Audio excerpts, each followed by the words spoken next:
Bom dia, boa tarde. Eu sou Vanessa Rosier, do Centro Rescue de Weill Cornell. Vou fazer uma apresentação sobre gravidez e HIV.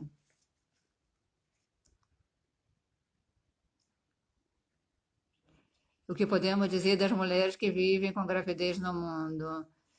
No final de 2018, 19 milhões e 600 mil meninas e mulheres vivem com HIV, isso é mais da metade de 39 milhões das pessoas que vivem com HIV no mundo. 2 milhões e 300 mil eram mulheres adolescentes e jovens entre 15 e 24 anos de idade.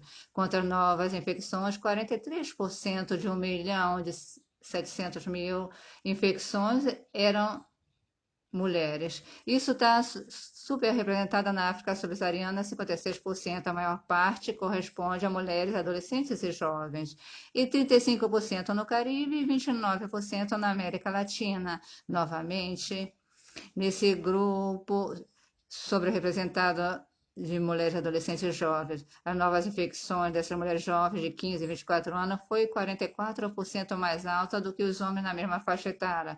Isso significa que a cada semana, mais de 11 mil adolescentes e mulheres jovens se infectam com HIV e a carga maior se dá na África subsaariana. Quanto às adolescentes com HIV, temos uma grande carga a cada semana, mais de 7 mil adolescentes e mulheres jovens se infectam HIV e a maior parte acontece na África Ocidental e Oriental e um terço dessa parte acontece nas mulheres da África do Sul. Significa então que há 21 milhões de adolescentes que vivem com HIV no mundo e 80% deles estão na África subsaariana. As adolescentes são a única faixa etária em que a mortalidade não se está reduzindo.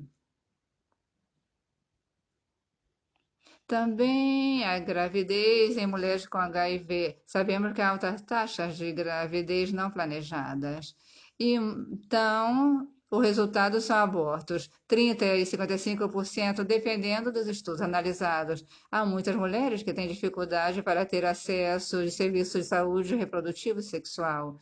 A OMS faz a estimativa de 24% das mulheres na África não tem acesso a anticonceptivo moderno. Também sabemos que a violência doméstica, por motivo de gênero, por usar anticoncepcionais, pode ser um impedimento significativo, mas sabemos que a gravidez, que é um fator de risco considerável para a aquisição de HIV, principalmente nas últimas etapas da gravidez.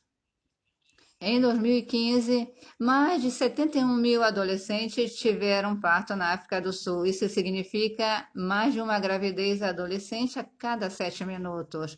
Esse é um grupo muito vulnerável que precisa de ajuda se quisermos colocar um fim na epidemia de AIDS. O que acontece com o acesso ao tratamento antirretroviral durante a gravidez?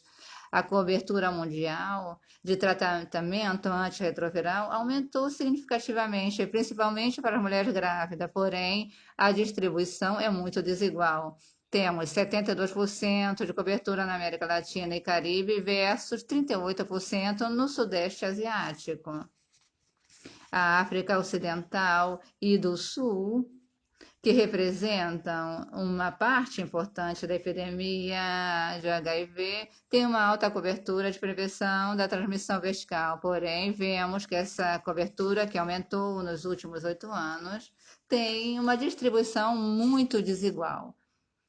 Observando esses 22 países com alta carga na África, podemos ver que a cobertura na prevenção da transmissão vertical varia muito, mais de 90% em alguns países, com programas sólidos, até menos de 50% em outros países que têm dificuldade nesse aspecto. Essa cobertura no Caribe chega a 75% e na América Latina chega a 73%. O que acontece com a exposição aos antirretrovirais durante a gravidez e a lactância? Cada vez há mais mulheres expostas a antirretrovirais na sua idade fértil, na concepção, na gravidez e na lactância. O escalonamento dos antirretrovirais e as estratégias de teste, tratamento, programas de início e o maior acesso das mulheres a antirretrovirais durante a idade fértil. Sabemos que um dos programas mais bem-sucedidos quanto à prevenção da transmissão vertical. Vemos que há muitas mulheres que concebem usando tratamento antirretroviral e iniciam o tratamento durante a gravidez. E é nesse momento, frequentemente, são identificadas como portadoras de HIV. Há muitos bebês que estão expostos aos antirretrovirais no útero ou na lactácia. E quais são as considerações para a gravidez e as posições antirretrovirais?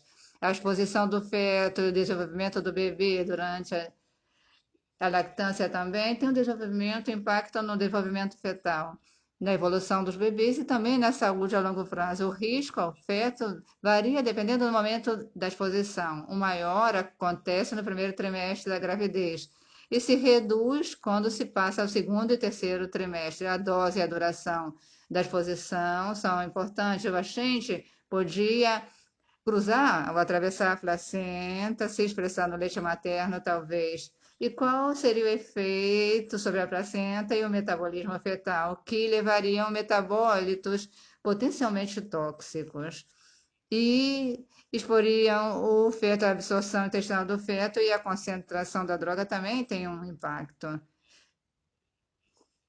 Também na lactância, se o agente secretado no leite materno. Durante a exposição, afeta o risco fetal. Aqui podemos ver no slide, vemos o maior risco para má formação congênita nas primeiras etapas da gravidez, mesmo antes das mulheres saberem que estão grávidas. Isso é importante quando consideramos o tratamento das mulheres com HIV e oferecer para elas, então, opções terapêuticas. Isso foi destacado na epidemia de Zika, onde mulheres que ficaram expostas ao vírus se infectaram com Zika e tiveram altas taxas de malformações congênitas, como microcefalia na maior parte dos casos, principalmente se a exposição acontecia no primeiro trimestre da gravidez. Outros impactos no feto poderiam ser complicações precoces, evoluções ruins na gravidez do parto, com abortos espontâneos, natimorto, bebês prematuros, baixo peso ao nascer, também uma exposição teratogênica e anomalia congênita. Sabemos que a ZT teve anomalias cardíacas na corte francesa e o impacto de toxicidade mitocondrial no desenvolvimento. Há risco de sepse, pneumonia, morte, bebês expostos e não infectados. Então, podemos ter efeito quanto à função imunológica, quanto ao tratamento materno durante a gravidez e os efeitos a longo prazo. E o mau crescimento nos bebês expostos a esses antirretrovirais. Sabemos que para o primeiro estudo que usou a ZT em 1987 foi aprovado para uso em adultos para o tratamento do HIV, mas foi considerado para a prevenção da transmissão vertical em 1990. Foi controverso pela toxicidade aos adultos. Então, o primeiro ensaio para os antirretrovirais em mulheres grávidas foi o PA CTG 076, que teve recrutamento de paciente nos anos 91 e 94 e foi suspenso pela mesa MCV por questões precoces, porque aí há um grupo AZT, há uma redução importante. Esse foi um estudo, marco, não houve diferença significativa nas anomalias congênitas, houve anemia, neutrofenia, houve preocupações com a saúde materna, não houve transfusões nem mortes. Esse foi o primeiro ensaio que viu o efeito dos antirretrovirais na gravidez e aí houve uma mudança de paradigma para considerar a inclusão de mulheres grávidas nos estudos de HIV. Foi polêmica essa imagem aqui, podemos ver que mulheres grávidas com antirretrovirais levou a muitos debates éticos sobre a inclusão dessas mulheres grávidas nos estudos. Chegamos ao novo estudo clínico que avaliou dolutegravir e a evolução da gravidez. Houve um sinal de segurança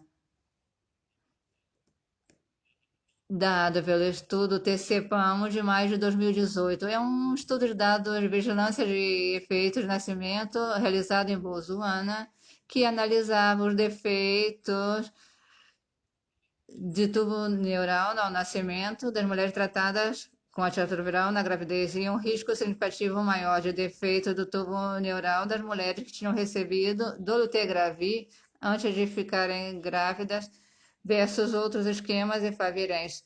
E isso levou a OMS a recomendar não utilizar dolutegravir em idade fértil, apesar de ser recomendado como terapia de primeira linha para adultos com HIV, e a alta eficácia documentada para dolutegravir para o tratamento com HIV.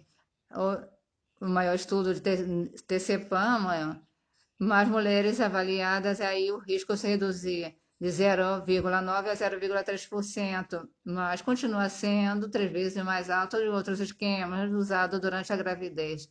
Então, houve debates e conversas muito interessantes sobre a vigilância neonatal, os bebês expostos na gravidez a esses agentes e como deveria ser levada adiante essa exposição. É importante considerar que o defeito do tubo neural, que foi o sinal observado no estudo de dolutegravir, tem muitos fatores de risco, principalmente a suplementação de ácido fólico, diabetes materna, obesidade materna, hipertermia materna e outras drogas, que são causas conhecidas dos defeitos de tubo neural em mulheres grávidas. E sabemos que muitos países com maior carga de HIV na África, na Europa Oriental e na Ásia, não têm política de fortificação dos alimentos com ácido fólico. E é importante considerar isso, porque também estávamos analisando os impactos dos antirretrovirais em mulheres grávidas. Outro estudo europeu mostrou que dolutegravir era seguro para o seu uso durante a gravidez e que no nascimento não se identificaram defeitos nessa coorte. E quais são os riscos e benefícios de dolutegravir versus esquemas baseados em efavirenz?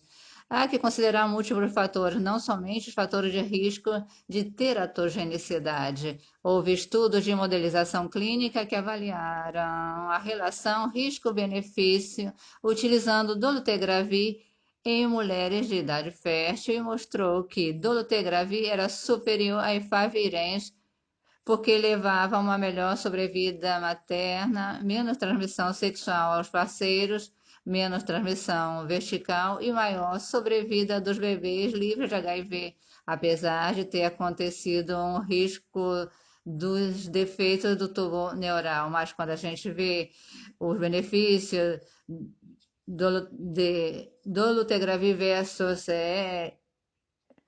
efavirenz, vimos que há um benefício usando o esquema baseados em dolutegravir, que havia uma economia de custos e, em termos gerais, era benéfico recomendar os esquemas baseados em dolutegravir em mulheres grávidas. O que acontece com a gravidez e a supressão viral? Não só considerar a saúde do bebê, mas também a saúde da mãe. Houve um estudo, o estudo Impact, da Rede Internacional Materno-Infantil e Adolescente de AIDS, que comparou a eficácia e a segurança virológica de 3 esquemas antirretrovirais, basicamente comparando dolutegravir e os efavirenz em mulheres que começavam o tratamento no segundo trimestre. Esse ensaio mostrou uma resposta viral superior no parto com dolutegravir versus esquemas baseados em efavirenz. A idade gestacional média era de 22 semanas no recrutamento e dolutegravir teve um efeito significativo para controlar a carga viral em mulheres em 97,5% versus 91% de efavirenz. Isso é semelhante ao resultado do ensaio Dolphin, que avaliou dolutegravir em mulheres no terceiro trimestre, que mostraram um controle viral muito rápido no esquema de dolutegravir versus efavirenz. São estudos importantes que mostram que dolutegravir é seguro e muito eficaz para a saúde materna.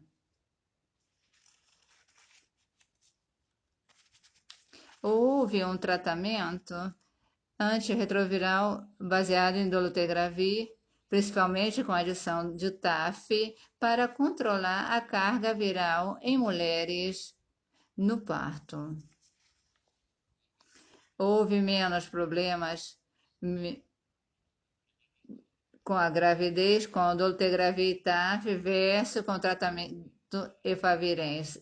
Sabemos que a mortalidade materna pode ser um problema e aqui não observamos isso, não houve diferença nos eventos adversos e houve menos mortes neonatais com o esquema de dolutegravir e TAF versus efavirenz. Houve 2 infecções de bebês, ambos no braço de dolutegravir. Estamos fazendo outros estudos para ver a evolução desses bebês. Dolutegravir está associado com um aumento de peso. Isso também foi observado durante a gravidez. Ou seja, mais aumento de peso, mas menor aumento de peso recomendado a mulheres grávidas. Portanto, apesar de ter um sinal nesse aspecto, não é significativo.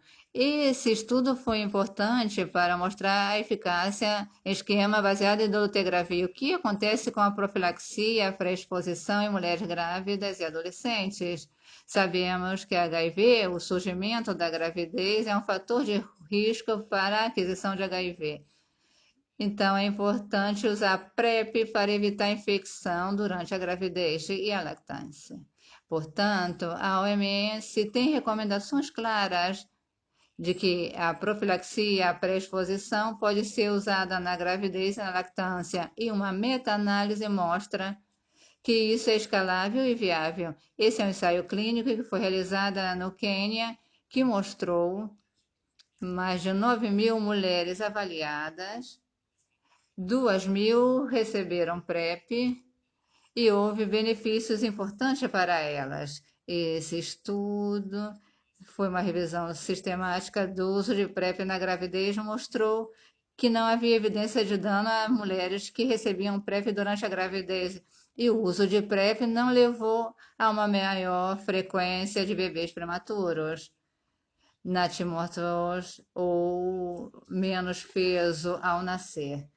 O impacto 2009, que esse foi outro estudo de PrEP durante a gravidez, mostrou que é importante ver a farmacocinética durante a gravidez e conhecer os níveis que eram todos menores do TVSDP na gravidez.